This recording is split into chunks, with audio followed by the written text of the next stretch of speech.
Sir मैंने लगता ਤੁਹਾਡੇ ਵਿੱਚ ਕੋਈ ਖਤ ਪਿਆ ਹੋਇਆ। ਖਤ ਆਇਆ ਕਿਸੇ ਦਾ ਆਇਆ ਹੋਇਆ ਜੀ? ਕਿਤੇ ਕੋਈ ਲਵ ਲੈਟਰ ਤਾਂ ਨਹੀਂ ਮਿਲ ਗਿਆ ਜੀ? ਇਹ ਪੜ੍ਹ ਕੇ ਪਤਾ ਲੱਗੂਗਾ। ਅੱਛਾ ਤੁਹਾਨੂੰ ਕਦੇ ਇਸ਼ਕ ਹੋਇਆ ਸੀ ਪਿਆਰ? ਉਹ ਵਿਆਹ ਵੀ ਜਲਦੀ ਹੋ ਗਿਆ, ਨੌਕਰੀ ਜਲਦੀ ਮਿਲ ਗਈ, ਬਸ ਮੌਕੇ ਨਹੀਂ ਮਿਲ ਸਕਿਆ।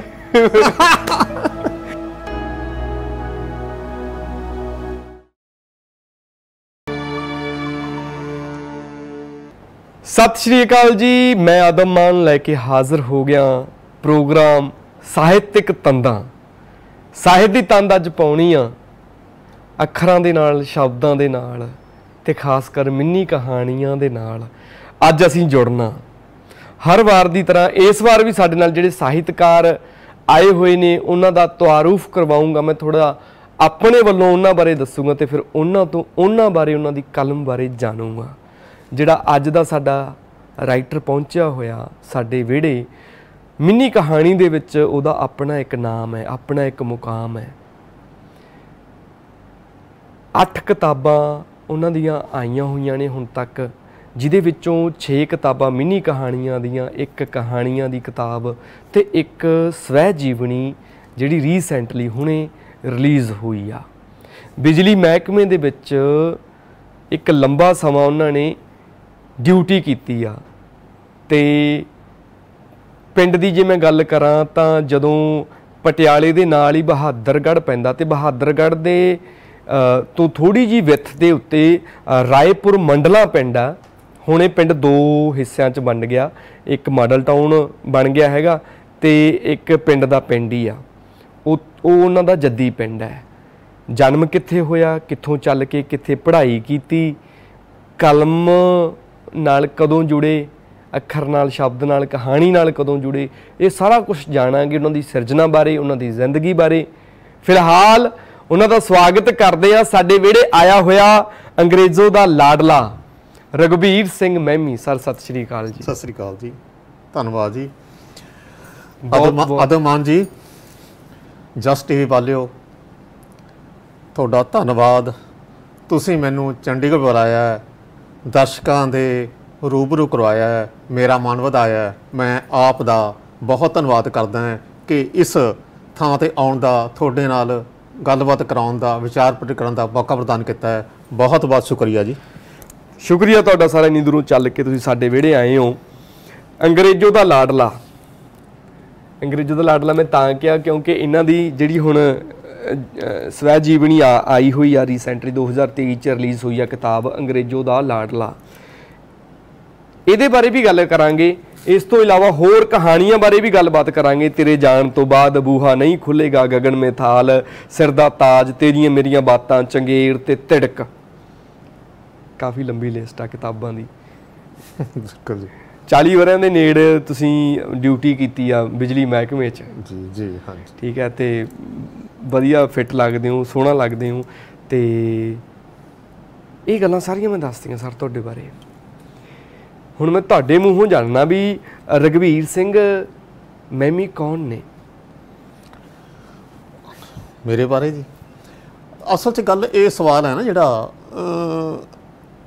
ਸਵਾਲ ਉੱਠਦਾ ਹੁੰਦਾ ਹੈ, ਕੋਈ ਬੰਦਾ ਕੀ ਹੈ, ਉਹ 'ਚ ਕੀ ਹੈ, ਕਿਉਂ ਆਇਆ ਇਸ ਦੁਨੀਆ ਦੇ ਵਿੱਚ, ਤੇ ਉਹਦਾ ਮਕਸਦ ਕੀ ਹੈ, ਇਹ ਹੋਣਾ ਚਾਹੀਦਾ ਹੈ। ਹੁਣ ਮੈਂ ਜਿੱਥੇ ਤੱਕ ਮੇਰੀ ਗੱਲ ਹੈ, ਮੈਂ ਪਰਮਾਤਮਾ ਨੇ ਮਨੁੱਖਾ ਜਨਮ ਦਿੱਤਾ ਹੈ, ਇਹਦੇ ਵਿੱਚ ਮੈਂ ਜ਼ਿਕਰ ਵੀ ਕੀਤਾ ਹੈ ਮੇਰੀ ਸਵੈ ਜੀਵਨੀ 'ਚ। ਜਿਹੜਾ ਬੱਚਾ ਰੋਗ ਹੋਵੇ ਉਸ 'ਤੇ ਮਤਲਬ ਉਹ ਤਾਂ ਵਧੀਆ ਕੋਈ ਚੀਜ਼ ਉਹ ਹੈ ਹੀ ਨਹੀਂ, ਅਤੇ ਸ਼ੁਕਰ ਹੈ ਅਕਾਲ ਪੁਰਖ ਦਾ ਮੈਂ ਨਿਰੋਗ ਸੀ, ਬਿਨਾਂ ਰੋਗ ਤੋਂ ਸਿਹਤ ਠੀਕ ਸੀ, ਤੰਦਰੁਸਤ ਹੈਗਾ, ਤੰਦਰੁਸਤ ਸੀ। ਅਤੇ ਉਸ ਤੋਂ ਬਾਅਦ ਫਿਰ ਸਮਝ ਲਓ ਵੀ ਜ਼ਿੰਦਗੀ ਦੇ ਵਿੱਚ ਉਤਰਾਅ ਚੜ੍ਹਾਅ ਬਹੁਤ ਆਉਂਦੇ ਹੈ, ਬਹੁਤ ਆਉਂਦੇ, ਬੜਾ ਕੁਛ ਹੁੰਦਾ ਹੈਗਾ। ਅਤੇ ਇਨਸਾਨ ਉਹ ਹੈ ਕਿ ਜਿਹੜਾ ਮਤਲਬ ਪਰਵਾਹ ਨਾ ਕਰੇ, ਸਟੈਪ ਚੱਲਦੇ ਹੀ ਰਹੇ। ਜਿਸ ਤਰ੍ਹਾਂ ਹੁਣ ਮੈਚ ਹੁੰਦੇ ਆ 2, ਕੋਈ ਹਾਰ ਜਾਂਦਾ, ਕੋਈ ਜਿੱਤ ਜਾਂਦਾ, ਕੋਈ ਚੱਲਦਾ ਰਹਿੰਦਾ ਜ਼ਿੰਦਗੀ 'ਚ। ਪਰ ਉਹ ਮੇਰੇ 'ਚ ਵੀ ਇਸ ਤਰ੍ਹਾਂ ਹੋਇਆ। ਹੁਣ ਇੱਕ ਘਟਨਾ ਇਸ ਤਰ੍ਹਾਂ ਮੇਰੀ ਹੋਈ ਸੀ, ਉਹ ਅਚਿੰਤੇ ਵਾਜਪੇਈ ਰਿਟਾਇਰਮੈਂਟ ਤੋਂ ਅਗਲੇ ਸਾਲ ਹੀ ਮੇਰੀ ਮਿਸਿਸ ਉਹ ਮੈਸੇਜ ਆ ਗਿਆ ਬੜਾ, ਇੱਥੇ ਕੋਈ ਕੁਛ ਕਹਿ ਨਹੀਂ ਸਕਦੇ ਕਿਵੇਂ ਹੈ, ਉਹ ਵਿਚਾਰੀ ਤੁਰ ਪਈ। ਬੜਾ ਔਖਾ ਹੋ ਜਾਂਦਾ ਕੰਮ ਵੀ ਸਡਨਲੀ ਕੀ ਹੋ ਗਿਆ। ਪਰ ਫਿਰ ਹੁਣ ਕਈ ਵਾਰੀ ਐਸਾ ਹੁੰਦਾ ਹੈ, ਦੇਖ ਰਹੇ ਆਪਾਂ ਜ਼ਿੰਦਗੀ 'ਚ ਰਿਟਾਇਰਮੈਂਟ ਤੋਂ ਬਾਅਦ ਵੀ ਕਈ ਬੰਦੇ ਹੁੰਦੇ ਆ ਵੀ ਪਹਿਲਾਂ ਪਾਵਰ 'ਚ ਪੂਰੀ ਹੁੰਦੇ, ਜਿਸ ਤਰ੍ਹਾਂ ਮੈਂ ਅੰਡਰ ਸੈਕਟਰੀ ਰਿਟਾਇਰ ਹੋਇਆ ਕਲਾਸ 1 ਪੋਸਟ ਦੇ, ਜਿਸ ਤਰ੍ਹਾਂ ਪਹਿਲਾਂ ਠਾਠ ਵੱਟ ਹੋਰ ਹੁੰਦੀ ਐਨ ਚੌੜੇ ਹੋ ਕੇ ਬੰਦਾ ਪੈਂਦਾ, ਫਿਰ ਉਹਨੂੰ ਕੋਈ ਪੁੱਛਦਾ ਨਹੀਂ, ਉਹ ਫਿਰ ਕੀ ਕੁਛ ਕਰਨੇ। ਕਈ ਬੰਦੇ ਤਾਂ ਹਾਰਟ ਅਟੈਕ ਨਾਲ ਮਰ ਜਾਂਦੇ ਆ, ਦੇਖਿਆ ਰਿਟਾਇਰਮੈਂਟ ਬਹੁਤ 2 ਸਾਲ 4 ਸਾਲ ਜਿੰਨੇ ਆ ਖਤਮ ਹੋ ਜਾਂਦੇ ਆ। ਪਰ ਤੁਸੀਂ ਮਤਲਬ ਫਿੱਟ ਨਜ਼ਰ ਆ ਰਹੇ ਹੋ, ਵਧੀਆ ਗੱਲ ਆ, ਤੰਦਰੁਸਤ ਹੈਗੇ ਹੋ। ਇਹ ਫਿਟਨੈਸ ਦਾ ਰਾਜ ਕੀ ਆ? ਇਹਦਾ ਰਾਜ ਜੀ, ਇਹਦਾ ਰਾਜ ਤਾਂ ਇਹ ਹੈ ਵੀ ਖੁਸ਼ ਰਹਿਣਾ। ਉਹ ਤੁਹਾਡੇ ਵਰਗੇ ਬੰਦੇ ਮਿਲ ਜਾਂਦੇ ਆ ਜਾਂ ਜਿਹੜੇ ਮਿਲ ਜਾਂਦੇ ਯਾਰ ਦੋਸਤ ਰਿਸ਼ਤੇਦਾਰ ਹੁੰਦਾ ਹੈਗੇ ਆ, ਉਹ ਖੁਸ਼ ਹੁੰਦੇ ਆ, ਉਹ ਵਧੀਆ ਗੱਲਾਂ ਕਰਦੇ ਆ, ਉਹ ਫਿਰ એનર્ਜੀ ਮਿਲ ਜਾਂਦੀ ਹੈਗੀ ਆ। ਠੀਕ ਹੈ ਨਾ। ਕੁਛ ਭਗਤੀ ਭਾਵ ਦੀ ਵੀ ਗੱਲ ਹੁੰਦੀ ਆ, ਉਸ ਪਰਮਾਤਮਾ ਨੂੰ ਜਿਹਨੇ ਸਾਨੂੰ ਸਿਰਜਿਆ ਉਹਨੂੰ ਬੰਦਾ ਯਾਦ ਰੱਖੇ, ਉਹਦੀ ਸਾਰੀ ਕਾਇਨਾਤ ਹੈ, ਆਪ ਬਹੁਤ ਕੁਛ ਹੈਗਾ। ਮੈਂ ਉੱਥੇ ਹੈਡ ਹਾਊਸ ਸੀ, ਬਾਹਰ ਜਾਣਾ ਬਾਰਾਂਦਰੀ 'ਚ ਫੁੱਲੇ ਫੁੱਲ ਹੁੰਦੇ ਤੇ ਦੇਖ ਕੇ ਨਜ਼ਾਰਾ ਕਿੰਨਾ ਆਉਂਦਾ ਹੈਗਾ। ਆ ਸਾਰੀ ਜ਼ਿੰਦਗੀ ਜਿਹੜੀ ਸਾਰੀ ਕੁਦਰਤ ਹੈ, ਬੜੀ ਆਪਾਂ ਬਲਿਹਾਰੀ ਕੁਦਰਤ ਵਸਿਆ। ਇਹ ਥੋੜ੍ਹਾ ਜਿਹਾ ਇੱਧਰ ਧਿਆਨ ਤੋਂ ਦਿੱਤਾ ਜਾਵੇ ਤੇ ਮੈਂ ਕਹਿੰਦਾ ਜ਼ਿੰਦਗੀ ਸਵਰਗ ਹੈ। ਇੱਕ ਵਾਰੀ ਮੈਂ ਕਾਲਜ ਗਿਆ ਸੀ ਬੇਟੇ ਦੇ, ਉੱਥੇ ਕਿਸੇ ਨੇ ਸਵਾਲ ਕੀਤਾ ਵੀ ਜ਼ਿੰਦਗੀ ਕੀ ਹੈ, ਜ਼ਿੰਦਗੀ ਕੀ ਚੀਜ਼ ਹੈ। ਮੈਂ ਕਿਹਾ ਜ਼ਿੰਦਗੀ ਤਾਂ ਬੜਾ ਸਵਰਗ ਹੈ, ਜ਼ਿੰਦਗੀ ਤਾਂ ਬੜੀ ਬਹੁਤ ਖੂਬਸੂਰਤ ਹੈ। ਉਹ ਉਸ ਨੂੰ ਥੋੜ੍ਹਾ ਜਿਹਾ ਲੱਗਿਆ ਹੁਣ ਮਤਲਬ ਇਹ ਖੂਬਸੂਰਤ ਆਪਣੇ ਬਣਾਉਣ ਦੀ ਗੱਲ ਹੁੰਦੀ ਹੈ। ਜੇ ਹੁਣ ਮੈਂ ਕਰਾਂ ਪ੍ਰੋਬਲਮ ਮੇਰੇ 'ਚ ਬਹੁਤ ਕੁਛ ਇੱਦਾਂ ਦਾ ਹੁੰਦਾ ਜਿਹੜਾ ਮੈਂ ਟੋਲਰੇਟ ਕਰਾਂ, ਨਹੀਂ ਤਾਂ ਮੈਂ ਹੁਣ ਕਈ ਵਾਰੀ ਖਿਆਲ ਆ ਜਾਂਦਾ ਯਾਰ ਕੁਛ ਨਹੀਂ ਹੁੰਦਾ ਯਾਰ ਸੁਸਾਈਡ ਕਰ ਲਓ, ਮਰ ਜਾਓ, ਇੱਦਾਂ ਕਰੋ। ਨਹੀਂ ਯਾਰ, ਫਿਰ ਹੁੰਦਾ ਇੱਕ ਦੂਸਰੇ ਪਾਸੇ ਕਹਿੰਦੀ ਹੈ, ਇੱਕ ਆਤਮਾ ਕਹਿੰਦੀ ਹੈ ਇਹ ਪਰਮਾਤਮਾ ਨੇ ਤੁਹਾਨੂੰ ਜ਼ਿੰਦਗੀ ਬਖਸ਼ੀ ਹੈ ਜਿਉਣ ਲਈ। ਇਹ ਪਤਾ ਨਹੀਂ ਕਿੰਨੇ 84 ਲੱਖ ਜੂਨਾਂ ਕਹਿੰਦੇ ਆ ਨਾ, ਵੈਸੇ ਇਹ ਪਤਾ ਨਹੀਂ ਕਿੰਨੀਆਂ ਜੂਨਾਂ 'ਚ ਆਪਾਂ ਆਏ ਹਾਂ। ਇਹਨੂੰ ਤਾਂ ਮਾਣਨਾ ਚਾਹੀਦਾ ਹੈ। ਇਹ ਤਾਂ ਕਿੰਨਾ ਮਤਲਬ ਸਰੀਰ ਆਪਾਂ ਵਧੀਆ ਹੈਗਾ, ਹਰ ਚੀਜ਼ ਦੀ ਹੈ, ਪਰ ਮਨੁੱਖ ਦੀ ਜਿਹੜੀ ਜ਼ਿੰਦਗੀ ਹੈ ਨਾ ਬੜੀ ਵਧੀਆ ਹੈ। ਹੁਣ ਮੈਂ ਆਪਣੀ ਗੱਲ ਕਰਾਂ, ਪੜ੍ਹਾਈ 'ਚ ਕਰਦੇ ਫਿਰ ਆਪਣਾ ਇਹ ਸਮਝ ਲਓ ਵੀ ਕਿ ਨੌਕਰੀ ਮਿਲ ਗਈ, ਨੌਕਰੀ ਮਿਲ ਗਈ ਤੇ ਥਾਂ ਰਹੇ ਹਾਂ। ਤੇ ਇੱਕ ਗੱਲ ਹੋਰ ਇਸ 'ਚ ਆਉਂਦੀ ਹੈ, 8ਵੀਂ ਦੇ ਵਿੱਚ ਜਦੋਂ ਪੜ੍ਹਦਾ ਸੀ ਮੈਂ, ਤਾਂ ਅਸੀਂ ਚੁਬਾਰਾ ਬਣਾਇਆ ਸੀ। ਮੇਰੇ ਫਾਦਰ ਨੇ ਮੈਨੂੰ ਕਹਿੰਦਾ ਬੇਟੇ ਇਸ ਤਰ੍ਹਾਂ ਘਰ ਉੱਪਰ ਲਿਖ ਦੇ। ਮੈਂ ਕਿਹਾ ਜੀ ਕੀ ਲਿਖਾਂ? ਲਿਖਿਆ ਸੀ ਹਿੰਮਤ ਏ ਮਰਦਾਨ ਮਦਦ ਏ ਖੁਦਾ। ਮੈਨੂੰ ਮਤਲਬ ਨਹੀਂ ਪਤਾ ਕੀ ਹੁੰਦਾ ਹੈ, ਹਿੰਮਤ ਏ ਮਰਦਾਨ ਮਦਦ ਏ ਖੁਦਾ। ਹਾਂ, ਹਿੰਮਤ ਏ ਮਰਦਾਨ ਮਦਦ ਏ ਖੁਦਾ, ਵੀ ਪਰਮਾਤਮਾ ਉਹਨੂੰ ਮਦਦ ਕਰਦਾ ਜੇ ਆਪ ਮਦਦ ਕਰਦੇ ਆ। ਮੈਂ ਇਹ ਵੀ ਮੇਰੇ ਮਨ 'ਚ ਸੀ ਵੀ ਚਲੋ ਮਦਦ ਕਰਨੀ ਚਾਹੀਦੀ ਆ। ਔਰ ਮੈਂ ਇਹ ਗੱਲ ਕਹਿੰਦਾ ਵੀ ਮਦਦ ਕਰਕੇ ਹੀ ਮੈਂ ਕਹਿੰਦਾ ਵੀ ਇੱਥੇ ਤੱਕ ਪਹੁੰਚਿਆ। ਮਦਦ ਕੀ ਹੁਣ? ਅੱਛਾ, ਖੁਦ ਦੀ ਮਦਦ ਕਰਕੇ ਤੁਸੀਂ ਇੱਥੇ ਤੱਕ ਪਹੁੰਚੇ? ਹਾਂ ਜੀ, ਹਾਂ। ਅੱਛਾ, ਚਲੋ ਹੁਣ ਆਪਾਂ ਗੱਲਬਾਤ ਦਾ ਸਿਲਸਿਲਾ ਜਦੋਂ ਤੁਰ ਹੀ ਪਿਆ, ਤੁਹਾਡੇ ਪਿੰਡ ਦਾ ਕਹਿੰਦੇ ਇਤਿਹਾਸਕ ਪਹਿਲੂ ਵੀ ਆ ਕਿ ਗੁਰੂ ਤੇਗ ਬਹਾਦਰ ਸਾਹਿਬ ਜੀ ਉੱਥੇ ਚਰਨ ਪਾਏ ਸੀਗੇ, ਹਨਾ।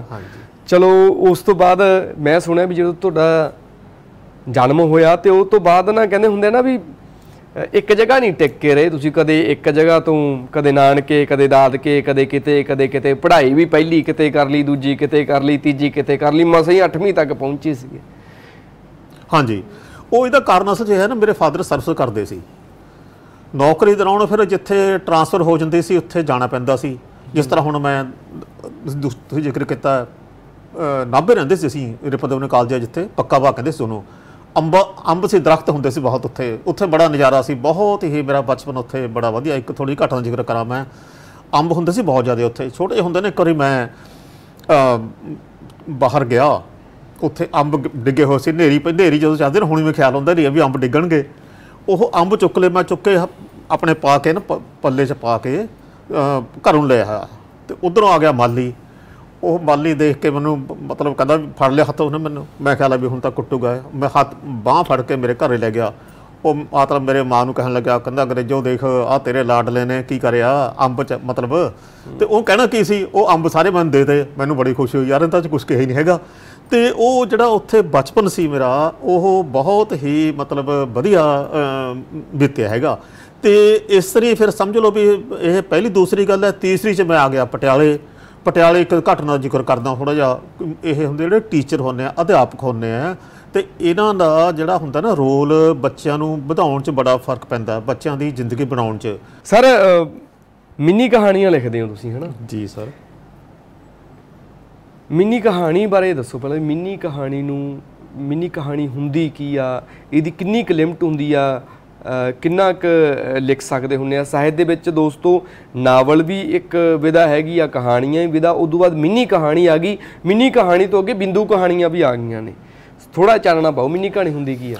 ਹਾਂ, ਮਿੰਨੀ ਕਹਾਣੀ ਜਿਹੜੀ ਹੁਣ ਇਹ ਵਿਧਾ ਜਿਹੜੀ ਹੋਈ ਹੈ ਨਾ, ਕੁਛ ਸਿਰੇ ਹੋਏ, ਇਹ 50 ਸਾਲ ਹੋਏ ਆ ਇਹਦਾ ਜਨਮ, ਮਤਲਬ ਬਹੁਤ ਲੰਬਾ ਨਹੀਂ ਹੈਗਾ। ਜਿਸ ਤਰ੍ਹਾਂ ਨਾਟਕ ਜਾਂ ਕਹਾਣੀ ਨਾਵਲ ਇਹਨਾਂ ਦਾ ਕਾफ़ी ਦੇਰ ਹੋ ਗਈ।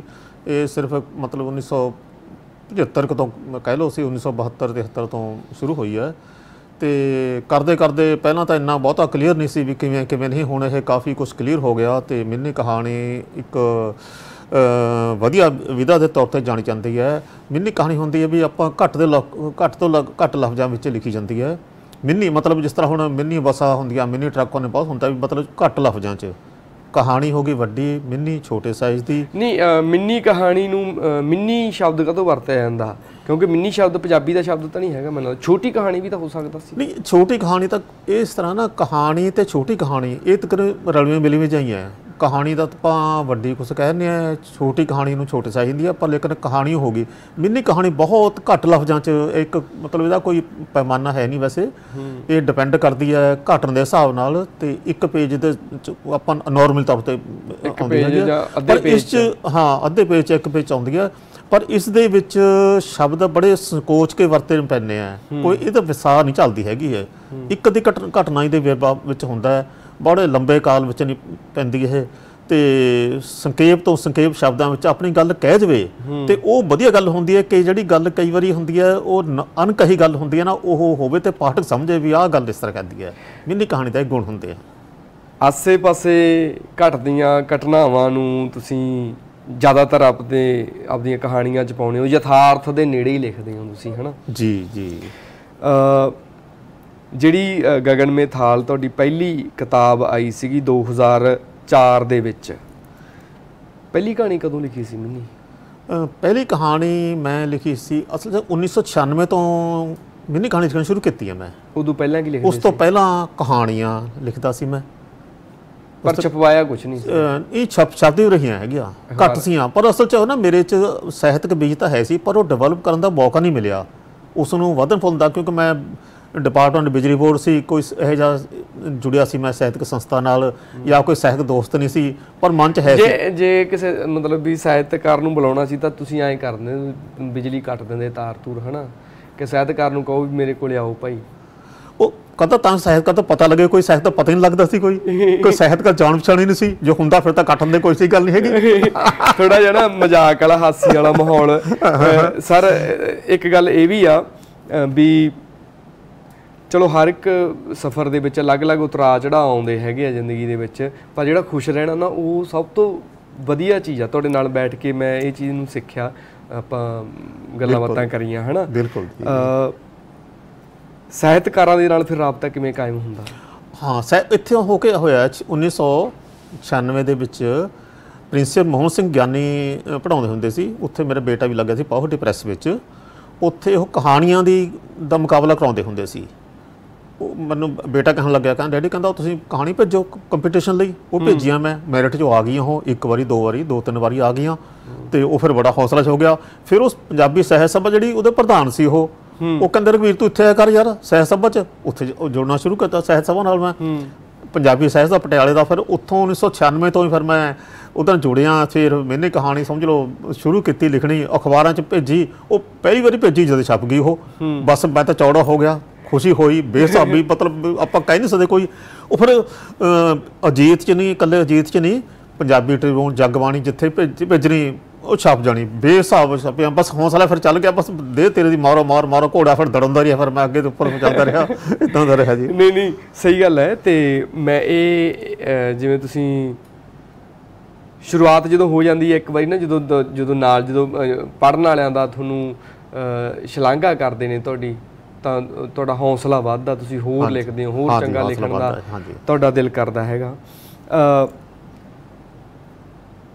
ਜੇ ਮੈਂ ਗੱਲ ਕਰਾਂ ਤੁਹਾਡੀ ਕਿਤਾਬ ਅੰਗਰੇਜ਼ੋ ਦਾ ਲਾਡਲਾ, ਵੈਸੇ ਇਹ ਤੁਹਾਡੇ ਬਚਪਨ ਦੀ ਜੀਵਨ ਆ ਤੁਹਾਡੇ? ਇਹ ਮੇਰਾ ਬਚਪਨ ਦਾ ਜੀ, ਮਤਲਬ ਜਨਮ ਤੋਂ ਲੈ ਕੇ, ਇਹ ਕਹਿ ਲਓ ਸੀ ਜਨਮ ਤੋਂ ਲੈ ਕੇ 11ਵੀਂ ਤੱਕ ਹਾਇਰ ਸੈਕੰਡਰੀ ਕਰੀ ਮੈਂ। ਉਸ ਅੱਜ ਕੱਲ੍ਹ ਸੀਨੀਅਰ ਸੈਕੰਡਰੀ ਆ, ਉਸ ਟਾਈਮ ਹਾਇਰ ਸੈਕੰਡਰੀ ਹੁੰਦੀ ਸੀ।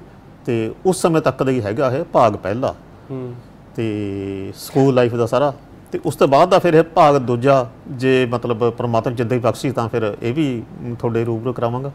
ਅੱਛਾ, ਤੇ ਜਿਹੜਾ ਅੰਗਰੇਜ਼ੋ ਦਾ ਲਾਡਲਾ, ਉਹ ਅੰਗਰੇਜ਼ੋ ਦਾ ਹੀ ਲਾਡਲਾ ਕਿਉਂ ਆ? ਫੌਜੀ ਦਾ ਲਾਡਲਾ ਕਾਹਤੋਂ ਨਹੀਂ? ਇਹ ਸਵਾਲ ਜਿਹੜਾ ਤੁਸੀਂ ਕਹਿ ਰਹੇ ਹੋ ਨਾ, ਇਹ ਮੇਰੇ ਬੇਟੇ ਨੇ ਕਿਸੇ ਨੂੰ ਕਿਤਾਬ ਦੇਣ ਤੋਂ ਕਿਹਾ ਸੀ, ਕਹਿੰਦਾ ਯਾਰ ਇਹ ਜਿਹੜਾ ਲਿਖਿਆ ਹੈ ਹੈਡਿੰਗ ਲਿਖਿਆ ਅੰਗਰੇਜ਼ੋਂ ਦਾ ਲਾਡਲਾ, ਇਹ ਠੀਕ ਹੈ? ਕਹਿੰਦਾ ਕਿਉਂ ਠੀਕ ਹੈ ਯਾਰ? ਕਹਿੰਦਾ ਇਕੱਲਾ ਅੰਗਰੇਜ਼ੋਂ ਦਾ ਲਾਡਲਾ ਕਿਉਂ? ਮਾਂ ਦਾ ਆਪਣਾ ਪਿਤਾ ਲਾਡਲਾ ਫੌਜੀ ਸੀ ਮੇਰੇ ਫਾਦਰ, ਕਹਿੰਦਾ ਫੌਜੀ ਲਾਡਲਾ ਕਿਉਂ ਨਹੀਂ?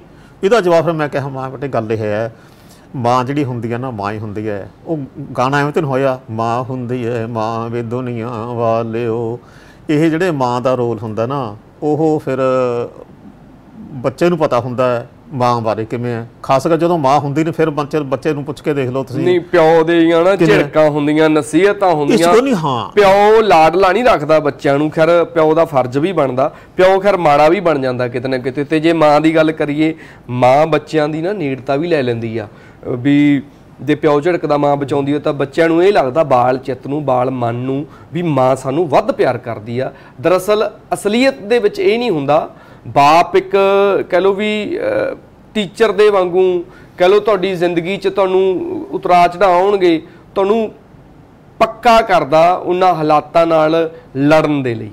ਇਹ ਠੀਕ ਹੈ ਗੱਲ, ਬਿਲਕੁਲ ਆਪਾਂ ਇਹ ਨਹੀਂ ਕਹਿ ਸਕਦੇ ਵੀ ਪਿਓ ਮਤਲਬ ਘੱਟ ਉਹ ਕਰਦਾ, ਪਿਓ ਵੀ ਉਨਾ ਹੀ ਕਰਦਾ ਹੈਗਾ।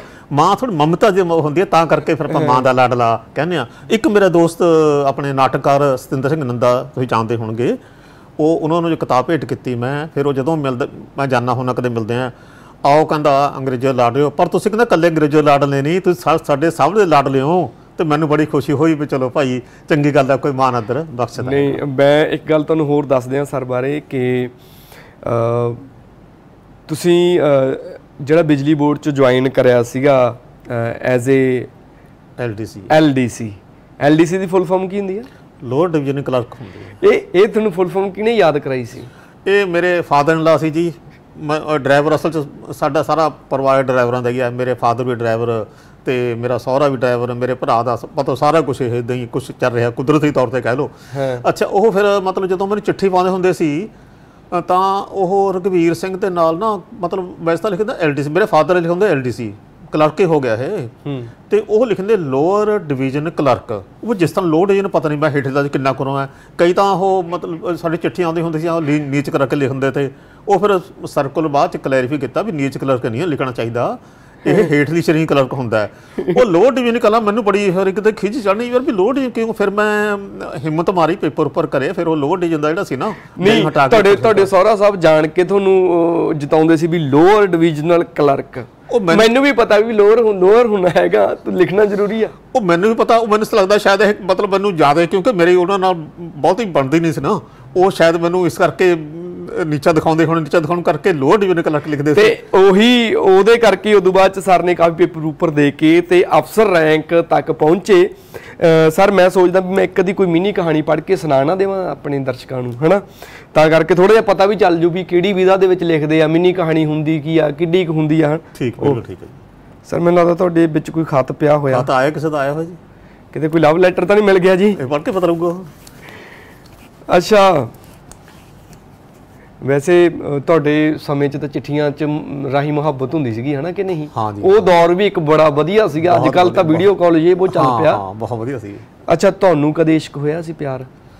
ਉਹ ਵਿਆਹ ਵੀ ਜਲਦੀ ਹੋ ਗਿਆ, ਨੌਕਰੀ ਜਲਦੀ ਮਿਲ ਗਈ, ਬਸ ਮੌਕੇ ਨਹੀਂ ਮਿਲ ਸਕਿਆ। ਅੱਛਾ, ਵਿਆਹ ਜਲਦੀ ਹੋ ਗਿਆ, ਨੌਕਰੀ ਵੀ ਜਲਦੀ ਮਿਲ ਗਈ। ਮਤਲਬ ਇਹ ਕਹਿ ਲਓ ਤੁਸੀਂ 19-20 ਸਾਲ ਦੇ ਵਿੱਚ ਵੀ ਮੰਗਣਾ ਵੀ ਹੋ ਗਿਆ, ਵਿਆਹ ਵੀ ਹੋ ਗਿਆ, ਨੌਕਰੀ ਮਿਲ ਗਈ, ਬਸ ਸਾਰਾ ਕੁਝ ਹੀ ਹੋ ਗਿਆ। ਤੇ ਫਿਰ ਹੁਣ ਮੌਕਾ ਫਿਰ ਕਦੋਂ ਨਹੀਂ ਮਿਲਿਆ। ਚਲੋ ਕੋਈ ਗੱਲ ਨਹੀਂ। ਅੱਛਾ, ਇਹ ਬੜੀ ਸੋਹਣੀ ਚਿੱਠੀ ਆਈ ਹੋਈ ਆ ਜਿਹੜੀ ਇਹਨਾਂ ਦੀ ਕਹਾਣੀ ਲਈ ਕਿਰਨ ਚੋਪੜਾ ਜੀ ਲਿਖਦੇ ਨੇ। ਹੁਣ ਮੈਨੂੰ ਫੀਲਿੰਗ ਆ ਰਹੀ ਆ ਜਿਵੇਂ ਦੂਰਦਰਸ਼ਨ ਦੇ ਉੱਤੇ, ਰੇਡੀਓ ਤੇ, ਆਕਾਸ਼ਬਾਣੀ ਤੇ ਆਪਾਂ ਬੈਠੇ ਹੋਈਏ, ਹਨਾ। ਤੇ ਸਾਹਿਤਿਕ ਆਦਾਬ। ਆਪ ਜੀ ਦੀਆਂ ਮਿੰਨੀ ਕਹਾਣੀਆਂ ਅਤਿਉਤਮ ਰਚਨਾਵਾਂ ਹਨ। ਚੜ੍ਹਦੇ ਸੂਰਜ ਅਤੇ ਇਹ ਕੀ ਲਿਖਿਆ ਜੀ, ਮੈਂ ਜਾਣਿਆ। ਇਹਨਾਂ ਦੀ ਸ਼ਲਾਘਾ ਲਈ ਮੇਰੇ ਪਾਸ ਅਲਫਾਜ਼ ਨਹੀਂ ਹਨ, ਕਿਉਂਕਿ ਮੈਂ ਜ਼ਿਆਦਾ ਪੜ੍ਹੀ ਲਿਖੀ ਨਹੀਂ, ਪਰ ਆਪ ਜੀ ਦੇ ਸੰਦੇਸ਼ ਬਹੁਤ ਚੰਗੇ ਲੱਗੇ। ਸੋ ਤਾਰੀਫ ਕੀਤੇ ਬਿਨਾਂ ਰਿਹਾ ਨਾ ਗਿਆ। ਸੋ ਕਲਮ ਫੜ ਲਈ ਤੇ ਲਿਖਣਾ ਆ ਜਾਵੇ ਜਾਂ ਨਾ ਆਵੇ, ਬਸ ਇੰਨਾ ਹੀ ਕਹਿਣਾ ਚਾਹੁੰਦੀ ਹਾਂ ਕਿ ਇਹਨਾਂ ਰਚਨਾਵਾਂ ਨਾਲ ਮਤਲਬ ਬਹੁਤ ਵਿੱਚ ਥੋੜੀ ਲਿਖਾਈ ਸਮਝ ਨਹੀਂ ਲੱਗ ਰਹੀ, ਤੁਹਾਡੀ ਤਾਰੀਫ ਕਰ ਰਹੀ ਆ, ਬਹੁਤ ਵਧੀਆ ਲੱਗਦਾ ਇਹ। ਅੱਛਾ, ਇਹ ਸੁਨੇਹਾ ਸੀਗਾ ਸਰ। ਮੈਂ ਨਾ ਚਲੋ ਮੈਂ ਇਹ ਖਤ ਨੂੰ ਰਹਿਣ ਦੇਣਾ ਪੜ੍ਹਨ ਵਾਸਤੇ। ਕੋਈ ਹੋਰ ਮਿੰਨੀ ਕਹਾਣੀ ਜਾਂ ਤੁਸੀਂ ਦੱਸੋ ਕਿਹੜੀ ਸੁਣਾਵਾਂ ਮੈਂ? ਅੱਜ ਸਾਹਿਤਕ ਤੰਦਾਂ ਦੇ ਵਿੱਚ ਨਾ ਥੋੜਾ ਜਿਹਾ ਮਾਹੌਲ ਇਦਾਂ ਦਾ ਬਣਿਆ ਹੋਇਆ ਕਿ ਅਸੀਂ ਮੈਂ ਵੀ ਸਰ ਨਾਲ ਗੱਲਾਂ ਬਾਤਾਂ ਜਿਹੜੀਆਂ ਕਰ ਰਹੇ ਹਾਂ, ਨੇਕੀ ਦਾ ਫਲ। ਅੱਜ ਜਦੋਂ ਮੈਂ ਪੈਨਸ਼ਨਰ ਨੂੰ ਪੈਨਸ਼ਨਾਂ ਦੀ ਅਦਾਇਗੀ ਕਰ ਰਿਹਾ ਸੀ ਤਾਂ ਮੇਰੇ ਸਾਹਮਣੇ ਇੱਕ ਔਰਤ ਤੇ ਉਹਦਾ ਬੇਟਾ ਆ ਖੜੇ ਹੋਏ, ਜਿਨ੍ਹਾਂ ਦੇ ਚਿਹਰੇ ਕੁਝ ਜਾਣੇ ਪਹਿਚਾਣੇ ਲੱਗਦੇ ਸਨ। ਅੰਕਲ ਜੀ, ਤੁਸੀਂ ਪਛਾਣਿਆ ਨਹੀਂ, ਮੈਂ ਵਰਮਾ ਜੀ ਦਾ ਬੇਟਾ ਹਾਂ, ਸੰਜੀਵ। ਡੈਡੀ ਤਾਂ ਪਿੱਛੇ ਜੇ ਹਾਰਟ ਅਟੈਕ 'ਚ। ਬੋਲਦਿਆਂ ਬੋਲਦਿਆਂ ਲੜਕੇ ਦੀਆਂ ਅੱਖਾਂ 'ਚੋਂ ਹੰਝੂ ਵਹਿਣ ਲੱਗੇ। ਦਿਲ 'ਚ ਇੱਕ ਵਾਰ ਤਾਂ ਉਬਾਲ ਜਿਹਾ ਉੱਠਿਆ ਕਿ ਧੱਕੇ ਮਾਰ ਕੇ ਦੋਵਾਂ ਨੂੰ ਦਫ਼ਤਰ ਤੋਂ ਬਾਹਰ ਕਰਦਿਆਂ, ਪਰ ਬਾਪ ਦੀ ਸਜ਼ਾ ਉਸਦੇ ਪਰਿਵਾਰ ਤੋਂ ਕਿਉਂ? ਸੋਚ ਕੇ ਵਰਮਾ ਜੀ ਦੀ ਅਚਾਨਕ ਹੋਈ ਮੌਤ ਤੇ ਦੁੱਖ ਪ੍ਰਗਟਾਇਆ। ਇਹ ਗੱਲ ਭੁਲਾਉਣ ਦੀ ਕੋਸ਼ਿਸ਼ ਕੀਤੀ ਕਿ ਇਹੋ ਵਰਮਾ ਹੈੱਡ ਕਲਰਕ ਸੀ ਜਿਸਨੇ ਕਿਸੇ ਦੇ ਚੁੱਕ ਚੁਕਾਏ ਤੇ ਮੇਰੀ ਸਾਲਾਨਾ ਗੁਪਤ ਰਿਪੋਰਟ ਖਰਾਬ ਕਰ ਦਿੱਤੀ ਸੀ। ਮੇਰੀ ਬਦਲੀ ਜੋਗਿੰਦਰ ਨਗਰ ਕਰਵਾ ਕੇ ਮੈਨੂੰ ਮੇਰੇ ਬੱਚਿਆਂ ਤੋਂ ਦੂਰ ਭਜਵਾ ਦਿੱਤਾ ਸੀ। ਉਹਨਾਂ ਦੇ ਨਾ ਕਹਿਣ ਦੇ ਬਾਵਜੂਦ ਪਹਿਲਾਂ ਮੈਂ ਉਹਨਾਂ ਨੂੰ ਚਾਹ ਪਾਣੀ ਪਿਆਇਆ, ਫਿਰ ਪੈਨਸ਼ਨ ਦੀ ਅਦਾਇਗੀ ਕੀਤੀ। ਜਾਣ ਲੱਗੇ ਮੇਰਾ ਧੰਨਵਾਦ ਕਰਦਿਆਂ ਮਿਸਿਸ ਵਰਮਾ ਆਪਣੇ ਪੁੱਤਰ ਨੂੰ ਕਹਿਣ ਲੱਗੀ, ਦੇਖ ਲੈ ਪੁੱਤਰਾ, ਇਹ ਤੇਰੇ ਬਾਊ ਜੀ ਦੀ ਕੀਤੀ ਨੇਕੀ ਦਾ ਫਲ ਹੈ। ਕੀ ਬਾਤ ਹੈ। ਅੱਛਾ, ਮੈਂ ਨਾ ਸੋਚ ਕੁਛ ਰਿਹਾ ਸੀ, ਹੋਇਆ ਕੁਛ। ਪਹਿਲਾਂ ਬੱਚਾ ਜਿਵੇਂ ਰੋਣ ਲੱਗਿਆ ਹੈ ਨਾ, ਤਾਂ ਮੈਨੂੰ ਵੀ ਲੱਗਿਆ ਵੀ ਚੱਲ ਤੁਸੀਂ ਉਹਨੂੰ ਪਿਆਰ ਨਾਲ ਉਹ ਕਰੋਗੇ ਹੈ ਨਾ, ਵੀ ਮਾੜਾ ਹੋਇਆ ਹੈ ਨਾ। ਫਿਰ ਤੁਹਾਡੇ ਮਨ ਦੇ ਵਿੱਚ ਚੱਲ ਰਿਹਾ ਸੀ ਵੀ ਇਹਦੇ ਬਾਪ ਨੇ ਮੇਰੇ ਨਾਲ ਕੀ ਕੀਤਾ। ਮੈਂ ਉੱਧਰ ਹੋ ਗਿਆ, ਮੈਂ ਕਿਹਾ ਇਹ ਕੀ ਹੋ ਗਿਆ ਇੱਕਦਮ ਵੀ ਇਹਨੂੰ ਧੱਕੇ ਮਾਰ ਕੇ ਕੱਢਣ ਦਾ, ਵੀ ਕਿਉਂਕਿ ਗੁੱਸਾ ਸੀ ਉਹਦੇ ਬਾਪ ਲਈ। ਪਰ ਫਿਰ ਵੀ ਤੁਸੀਂ ਲੋਕ ਲੱਜਾ ਤੋਂ ਜਦੋਂ ਹੌਲੀ ਹੌਲੀ ਜਦੋਂ ਇੱਕਦਮ ਗੁੱਸਾ ਆਇਆ ਹੁੰਦਾ ਨਾ ਤੁਹਾਨੂੰ, ਤੁਸੀਂ ਉਦੋਂ ਪ੍ਰਗਟਾਓ ਨਾ ਗੁੱਸਾ, ਥੋੜਾ ਜਿਹਾ ਦੱਬ ਲਓ, ਫਿਰ ਹੌਲੀ ਹੌਲੀ ਤੁਹਾਨੂੰ ਪਤਾ ਲੱਗ ਜਾਂਦਾ, ਤੁਸੀਂ ਸਿਚੁਏਸ਼ਨ ਨੂੰ ਕੰਟਰੋਲ ਕਰ ਲੈਂਦੇ ਹੋ।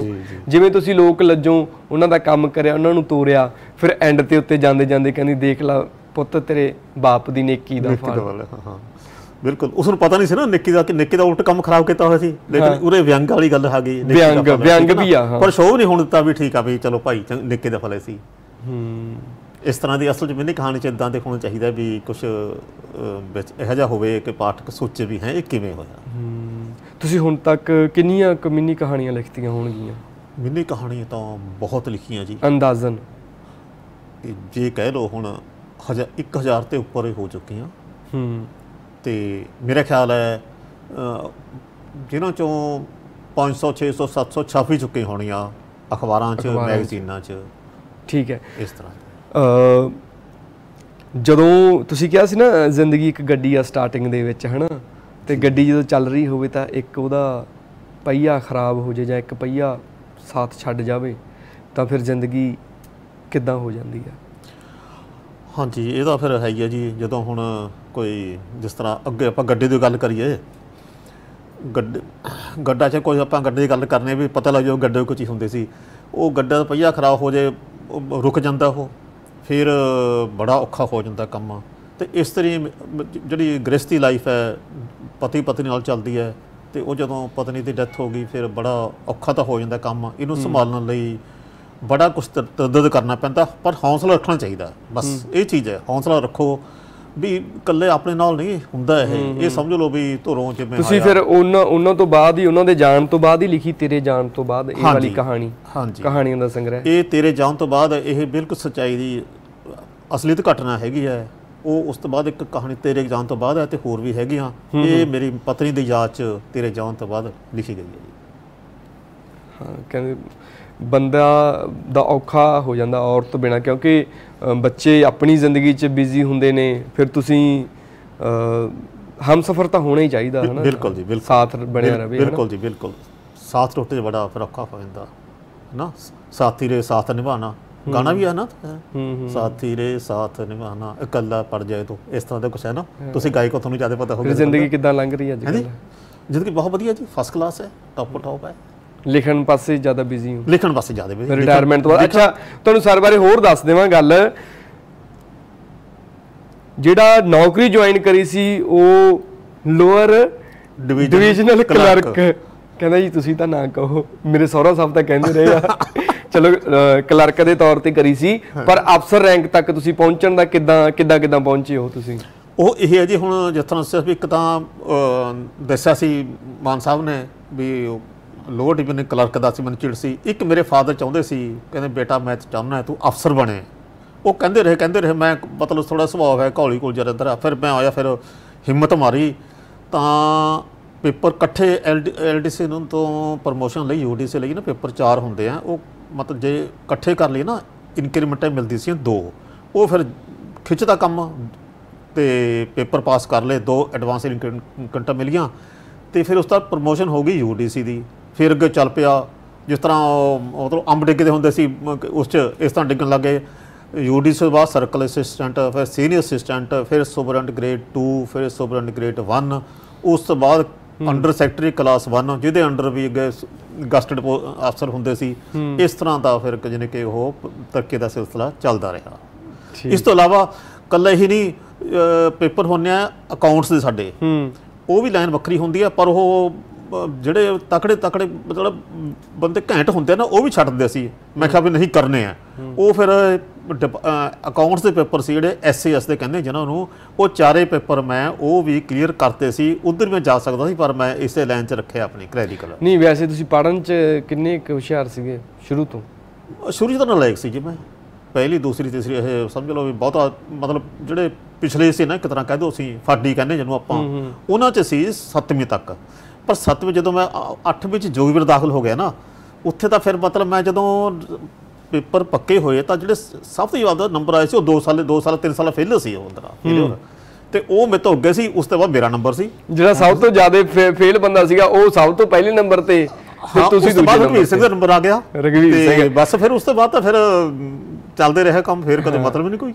ਮੈਨੂੰ ਨਾ ਹੁਣ ਸਰ ਅੰਦਰੋਂ ਇਹ ਆ ਰਿਹਾ ਫੀਲਿੰਗ, ਮੈਂ ਸ਼ਾਇਦ ਦੀ ਤੰਦ ਕਹਿੰਦੀ ਵੈਸੇ ਸ਼ਾਇਦ ਦੀ ਤਾਰ ਨਾ ਕਹਦੇ ਆ ਕਿਉਂਕਿ ਬਿਜਲੀ ਮਹਿਕਮੇ ਵਾਲੇ ਨਾਲ ਜਦੋਂ ਆਪਾਂ ਪ੍ਰੋਗਰਾਮ ਕਰਾਂਗੇ ਤਾਂ ਉਹ ਵੀ ਠੀਕ ਹੈ, ਉਹ ਵੀ ਠੀਕ ਹੈ, ਜੋ ਉਹ ਵੀ ਜੁੜਦੀ ਹੈ, ਤਾਰ ਵੀ ਜੁੜਦੀ ਹੈ, ਕੋਈ ਗੱਲ ਨਹੀਂ ਹੈਗੀ। ਤਾਰ ਜੋੜਨੀ ਵੀ ਵੱਡੀ ਗੱਲ ਹੈ ਨਾ ਜੀ। ਹਾਂ ਬਿਲਕੁਲ ਬਿਲਕੁਲ।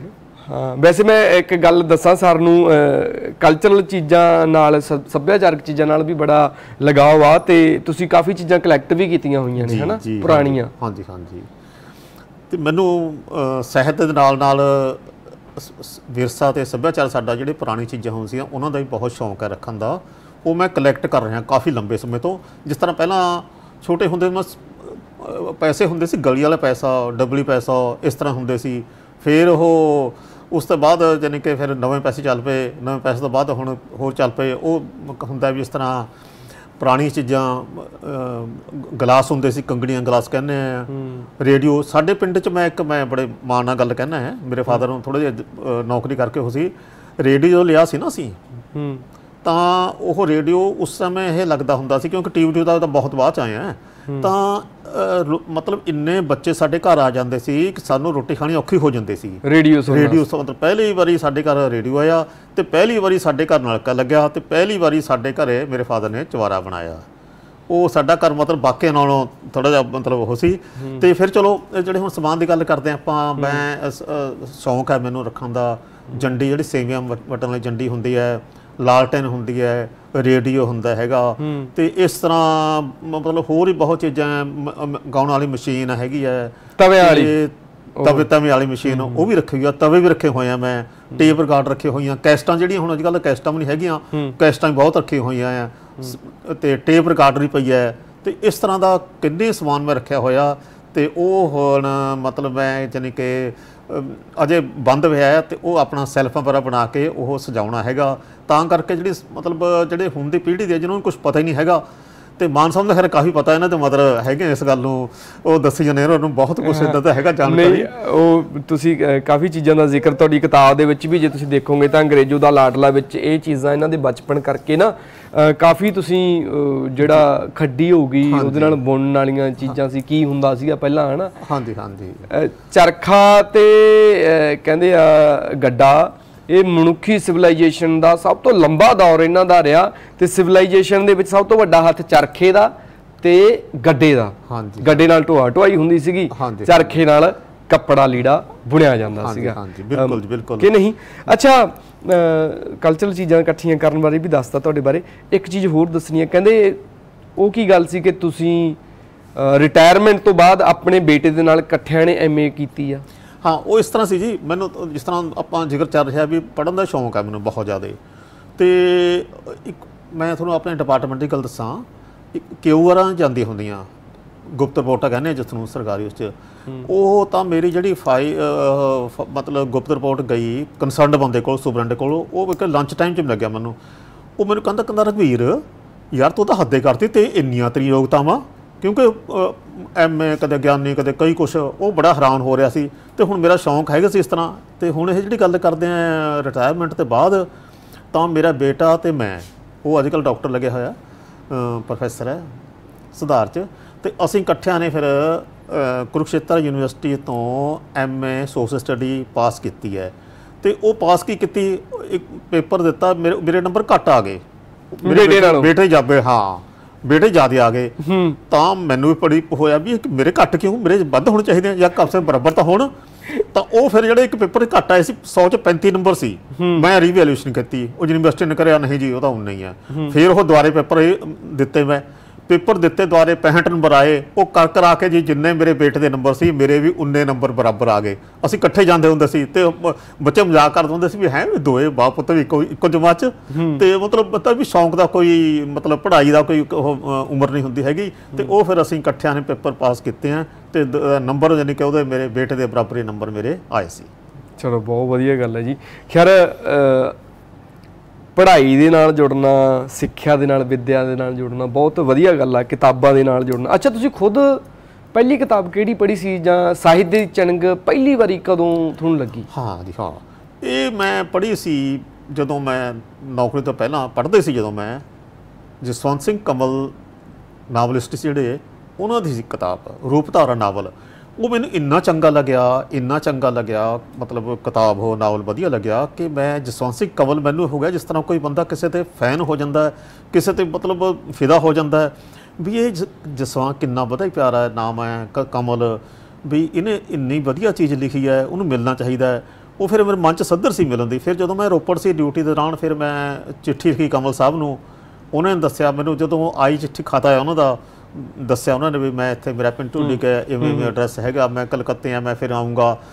ਅਤੇ ਮੈਂ ਉਹ ਬੜਾ ਛਾਤੀ ਨੂੰ ਲਾਇਆ ਹੋ ਕੇ। ਫਿਰ ਮੈਂ ਮੌਕਾ ਮਿਲਣ 'ਤੇ ਜਦੋਂ ਸਾਹਿਬ ਮੈਂ ਹੈਗਾ ਤਾਂ ਮਿਲ ਕੇ ਆਇਆ ਜੀ ਮੈਂ ਜਸਵੰਤ ਸਿੰਘ ਕਮਲ ਨੂੰ। ਅਤੇ ਉਹਨਾਂ ਨੇ ਮੇਰਾ ਬੜਾ ਮਤਲਬ ਬੜੇ ਅੱਛੇ ਤਰ੍ਹਾਂ ਢੰਗ ਨਾਲ ਮਿਲੇ ਹੈ, ਪਿਆਰ ਸਤਿਕਾਰ ਕੀਤਾ ਹੈ। ਔਰ ਮਤਲਬ ਮੈਨੂੰ ਉਹ ਹੁਣ ਤੱਕ ਰਹੇ ਨਹੀਂ, ਪਰ ਉਹਨਾਂ ਨਾਲ ਮੈਂ ਕਾਫੀ ਗੱਲਾਂ ਬਾਤਾਂ ਆਪਸ 'ਚ ਬੈਠੇ ਕੀਤੀਆਂ। ਅਤੇ ਉਹ ਮੇਰਾ ਸਭ ਤੋਂ ਜ਼ਿਆਦਾ ਮਤਲਬ ਇਹ ਕਿਤਾਬ ਦਾ ਪਹਿਲਾਂ ਰੂਪਧਾਰਾ ਦਾ ਸੀ, ਜਿਹੜੇ ਮੇਰੇ ਕਮਲ ਸਾਹਿਬ ਨੂੰ ਮੈਂ ਫਿਰ ਉਸ ਤੋਂ ਬਾਅਦ ਇੱਦਾਂ ਹੀ ਪੜ੍ਹਨ ਵਾਲੇ ਪਾਸੇ, ਫਿਰ ਲਿਖਣ ਵਾਲੇ। ਹਾਂ, ਫਿਰ ਸੱਚ ਮੈਨੂੰ ਦੱਸਿਆ, ਮੈਂ ਉਹ ਲਿਖਣ ਦਾ ਮੈਨੂੰ ਚਾਅ ਤਾਂ ਹੈ ਸੀ, ਉਸ ਟਾਈਮ ਵੀ ਹੈਗਾ ਸੀ। ਮੈਂ ਕੁਛ ਕਹਾਣੀ ਵੀ ਲੈ ਗਿਆ ਸੀ। ਮੈਂ ਜੀ ਕਮਲ ਸਾਹਿਬ ਦੇਖੋ ਮੈਂ ਮਤਲਬ ਆਹ ਲਿਖ ਰਿਹਾ, ਮਤਲਬ ਛਾਪਦਾ ਨਹੀਂ ਹੈ ਕੋਈ, ਕੀ ਕਰੀਏ, ਕਿਵੇਂ? ਉਹਨੂੰ ਪੜ੍ਹਾਈਆਂ, ਉਹ ਕਹਿੰਦੇ ਯਾਰ ਵਧੀਆ ਛਪਣੀ ਚਾਹੀਦੀ ਹੈ। ਥੋੜ੍ਹੀ ਜਿਹੀ ਉਹਨਾਂ ਨੇ ਬੰਟ ਕਿਹਾ ਸੀ ਕਰਨ ਨੂੰ, ਜਾਂ ਸੋਧ ਕਰਨ ਨੂੰ, ਉਹ ਕਰਤੀ ਸੀ। ਅਤੇ ਫਿਰ ਉਸ ਪਰ ਕੋਈ ਸਾਹਿਤਕ ਕੋਈ ਮਤਲਬ ਇਹੋ ਜਿਹਾ ਬਣਦਾ ਨਹੀਂ ਸੀ, ਕੋਈ ਲਿੰਕ, ਕੋਈ ਜਿਹਦੇ ਨਾਲ ਕੋਈ ਰਾਬਤਾ ਹੋ ਜਾਂਦਾ। ਪਰ ਉਹ ਲਿਖੀਆਂ ਜ਼ਰੂਰ ਮੈਂ 5, 7, 10 ਯਾਨੀ ਕਿ ਕਹਾਣੀਆਂ ਲਿਖੀਆਂ, ਕਿਤੇ ਛਪ ਵੀ ਗਈਆਂ, ਵੈਸੇ ਇਹੋ ਜਿਹੀ ਗੱਲ ਨਹੀਂ ਹੈਗੀ। ਪਰ ਮੇਨ ਜਿਹੜਾ ਸੀ ਉਹ ਬਾਅਦ 'ਚ ਹੋਇਆ 1996 ਤੋਂ, ਸਾਹਿਤ ਨਾਲ ਚੰਗੀ ਤਰ੍ਹਾਂ ਜੁੜਿਆ, ਪ੍ਰਤੀਬੱਧਤਾ ਨਾਲ। ਚਲੋ ਵਧੀਆ ਗੱਲ ਹੈ ਜੀ। ਸੋ ਸਰ ਦੀਆਂ 8 ਕਿਤਾਬਾਂ ਨੇ ਮਿੰਨੀ ਕਹਾਣੀਆਂ। ਜੇ ਕਈ ਵਾਰੀ ਅੱਜ ਕੱਲ੍ਹ ਟਾਈਮ ਦੀ ਥੋੜ੍ਹ ਹੋਣ ਕਰਕੇ, ਕਿਉਂਕਿ ਜ਼ਿੰਦਗੀ ਇੰਨੀ ਕੁ ਭੱਜਦੀ ਹੈ, ਇੰਨੀ ਕੁ ਭੱਜ ਦੌੜ ਕਰਕੇ ਦੁਨੀਆ, ਹੈ ਨਾ, ਸੋ ਆਡੀਓ ਬੁੱਕਾਂ ਦਾ ਵੀ ਚੱਲ ਪਿਆ ਹੈਗਾ। ਸਾਡੀ ਜਸ TV ਐਪ ਵੀ ਡਾਊਨਲੋਡ ਕਰ ਸਕਦੇ ਹੋ ਤੁਸੀਂ, ਜਿਹਦੇ ਵਿੱਚ ਕਿਤਾਬਾਂ ਨੇ ਵੱਖ-ਵੱਖ, ਤੁਸੀਂ ਉਹ ਸੁਣ ਸਕਦੇ ਹੋ। ਅਤੇ ਜੇ ਤੁਹਾਡੇ ਕੋਲ ਨਹੀਂ ਤਾਂ ਤੁਸੀਂ ਮਿੰਨੀ ਕਹਾਣੀਆਂ ਪੜ੍ਹ ਵੀ ਸਕਦੇ ਹੋ। ਮਿੰਨੀ ਕਹਾਣੀਆਂ ਪੜ੍ਹੋਗੇ, ਗਾਂ ਬੱਚਿਆਂ ਨੂੰ ਵੀ ਪੜ੍ਹਾਓਗੇ, ਸਾਹਿਤ ਨਾਲ ਜੋੜੋਗੇ, ਤਾਂ ਇਹ ਕਹਿ ਲਓ ਵੀ ਇੱਕ ਚੰਗੇ ਸਮਾਜ ਦੀ ਸਿਰਜਣਾ ਹੋ ਸਕਦੀ ਹੈ। ਕਿਉਂਕਿ ਸਿੱਖਿਆ ਜਿਵੇਂ ਹੀ ਬੱਚੇ ਸਿੱਖਣਗੇ, ਚੰਗੀਆਂ ਚੀਜ਼ਾਂ ਸਿੱਖਣਗੇ, ਚੰਗੇ ਮਨੁੱਖ ਬਣਨਗੇ। ਸਰ ਤੁਸੀਂ ਸਾਡੇ ਵਿਹੜੇ ਆਏ, ਸਾਹਿਤ ਦੀ ਤੰਦ ਪਾਈ, ਤੁਹਾਡਾ ਇੱਥੇ ਆਉਣ 'ਤੇ, ਸਾਹਿਤ ਦੀ ਤੰਦ ਪਾਉਣ 'ਤੇ, ਸਾਡੇ ਨਾਲ ਗੱਲਾਂ ਬਾਤਾਂ ਕਰਨ 'ਤੇ ਬਹੁਤ ਬਹੁਤ ਧੰਨਵਾਦ। ਧੰਨਵਾਦ ਜੀ ਤੁਹਾਡਾ ਵੀ ਜੀ, ਬਹੁਤ ਬਹੁਤ ਧੰਨਵਾਦ ਕਰਦਾ ਵੀ ਤੁਸੀਂ ਦਰਸ਼ਕਾਂ ਦੇ ਰੂਬਰੂ ਕਰਾ ਸਮਾਂ ਮੈਨੂੰ ਦਿੱਤਾ ਆਉਣ ਦਾ, ਮੇਰੇ ਵਰਗੇ ਨਿਵਾਣੇ ਨੂੰ। ਅਤੇ ਬਸ ਇੱਕ ਗੱਲ ਹੋਰ ਮੈਂ ਥੋੜ੍ਹੀ ਜਿਹੀ ਗੱਲ ਕਰਨੀ ਚਾਹੁੰਦਾ ਕਿ ਮੈਂ ਇੰਟਰਵਿਊ ਕਰੀ, ਪਤਾ ਨਹੀਂ ਖੈਰ ਕਿਸ ਤਰ੍ਹਾਂ ਦੀ ਲੱਗੀ ਹੋਈ। ਇੱਕ ਵਾਰੀ ਨਾ ਨਰਿੰਦਰ ਸਿੰਘ ਕਪੂਰ ਦੀ ਇੰਟਰਵਿਊ ਹੋ ਰਹੀ ਸੀ, ਤਾਂ ਮੈਂ ਸੁਣ ਰਿਹਾ ਸੀ, ਤਾਂ ਉਹਨਾਂ ਨੂੰ ਮੈਨੂੰ ਬਾਥਰੂਮ ਜ਼ੋਰ ਪੈ ਰਿਹਾ ਸੀ। ਉੱਧਰੋਂ ਇੰਟਰਸਟਿੰਗ ਇੰਨੀ ਸੀ ਕਿ ਮੈਂ ਛੱਡ ਨਹੀਂ ਸਕਦਾ ਸੀ, ਉੱਧਰੋਂ ਬਾਥ ਜ਼ੋਰ ਪੈ ਰਿਹਾ ਸੀ। ਪਰ ਜਦੋਂ ਤੱਕ ਉਹ ਇੰਟਰਵਿਊ ਖਤਮ ਨਹੀਂ ਹੋਈ ਤਾਂ ਮੈਂ ਉਹ ਸੁਣਦਾ ਹੀ ਰਿਹਾ। ਖਤਮ ਹੋਣ ਤੋਂ ਬਾਅਦ ਹੀ ਫਿਰ ਬਾਥਰੂਮ ਗਿਆ ਮੈਂ। ਇਸ ਤਰ੍ਹਾਂ ਦੀ ਹੋਣੀ ਚਾਹੀਦੀ ਆ, ਪਰ ਮੇਰੀ ਪਤਾ ਨਹੀਂ ਕਿਹੋ ਜਿਹੀ ਹੋਈ ਆ, ਇਹ ਤੁਸੀਂ ਜੱਜਮੈਂਟ ਕਰੋਗੇ। ਧੰਨਵਾਦ ਜੀ, ਬਹੁਤ ਬਹੁਤ ਜੀ। ਸੋ ਬਹੁਤ ਚੰਗਾ ਲੱਗਿਆ ਸਰ, ਬੜੀ ਹਸਮੁਖ ਮਿਜਾਜ਼ ਨੇ, ਕਹਾਣੀਆਂ ਬਹੁਤ ਸੋਹਣੀਆਂ ਨੇ, ਫਿੱਟ ਨੇ, ਜ਼ਿੰਦਗੀ ਵਧੀਆ ਖੈਰ ਇਹਨਾਂ ਨੇ ਬਿਤਾਈ ਆ। ਸੋ ਦੁਆਵਾਂ ਤੁਹਾਡੇ ਲਈ ਜੀ, ਤੁਸੀਂ ਇੱਦਾਂ ਤੰਦਰੁਸਤ ਰਹੋ। ਸੋ ਅੱਜ ਦੇ ਸਾਹਿਤਕ ਤੰਦਾਂ ਪ੍ਰੋਗਰਾਮ ਦੇ ਵਿੱਚ ਅੱਜ ਦੀ ਸਾਹਿਤ ਤੰਦ ਇੰਨੀ। ਅਗਲੀ ਵਾਰੀ ਫੇਰ ਕਿਸੇ ਸਾਹਿਤਕਾਰ ਨੂੰ ਤੁਹਾਡੇ ਰੂਬਰੂ ਕਰਵਾਵਾਂਗੇ। ਸੋ ਕਿਵੇਂ ਲੱਗਿਆ ਪ੍ਰੋਗਰਾਮ info@justbroadcasting.com ਤੇ ਲਿਖ ਕੇ ਆਪਣੇ ਸੁਝਾਅ, ਆਪਣੀਆਂ ਰਾਇਆਂ ਭੇਜ ਸਕਦੇ ਹੋ। ਸੋ ਅੱਜ ਦੇ ਪ੍ਰੋਗਰਾਮ ਵਿੱਚ ਇੰਨਾ ਹੀ। ਆਪਣਾ ਰੱਖੋ ਖਿਆਲ, ਜੁੜੇ ਰਹੋ ਜਸ ਪੰਜਾਬੀ ਦੇ ਨਾਲ ਤੇ ਸਾਨੂੰ ਦਿਓ ਇਜਾਜ਼ਤ। ਸਤਿ ਸ਼੍ਰੀ ਅਕਾਲ। ਧੰਨਵਾਦ ਜੀ, ਧੰਨਵਾਦ।